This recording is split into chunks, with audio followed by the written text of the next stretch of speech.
I'm curious if you maybe have a client story about an investor who got it, who leaned into leverage, who was able to scale, what they're looking like, and maybe one who's staying stuck.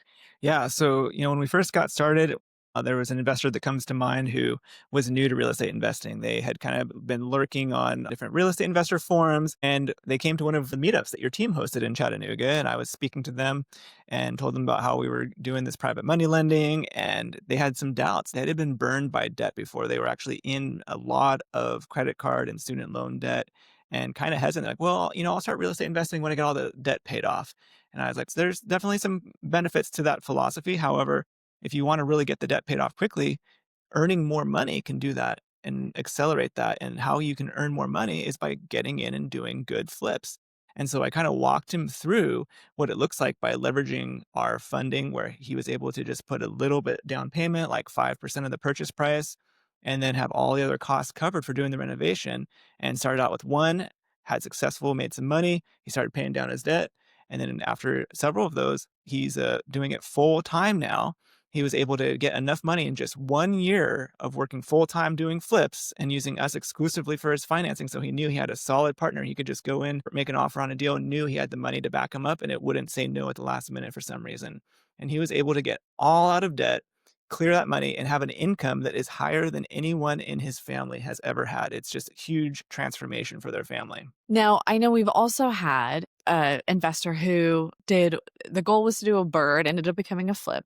They did one, and yeah, the first one's typically a little rocky, and then they haven't done anything else, and their life hasn't changed at all. Yeah, it's really sad. People sometimes end up with deals that don't turn out the way they had envisioned. It's still, ended up making money for them, but it wasn't like the perfect, burr where you get all your money back out and they had to sell it. They still netted and were positive, but they kind of got burned by that. And whatever mental blocks they had, they decided, hey, we're just going to stick with that W 2 job. And so they're still working that W 2, making the same salary they were several years ago versus the other investor from the previous story I shared is not working for anybody else. He's working for himself. He controls his destiny and he can scale as much as he wants with the right financial leverage with us and then finding those deals and doing those flips. And I would even add to your story, as so we see a lot in real estate, that investor number one who leaned in and is doing this full time. Now his wife is also a licensed real estate agent who's now handling their deals as well. So it's become a family affair where they're really able to transform their family's legacy and create wealth that unlike anything that's been around in generations for their family. Yeah, in addition to that, they have more options now because they've got that stream of income coming in. They have the flexibility to really leverage multiple exit strategies. So he can pick and choose more deals than maybe someone starting out would, where they're like, I have to flip this because I've got all this debt I got to pay off. I have to get that cash. He doesn't have to worry about that as much. So if it's a deal that maybe would be a good rental, he can do the burst strategy and hold on to it. And he's been doing that. So he's building up rentals, he's building up like seller finance deals, plus just flipping others to have that active income. So he's got this whole ecosystem that his wife is also involved in now that is this like business that's very profitable for them. And all started because he leaned into using that financial leverage. Right, because he could not have done this with his own money.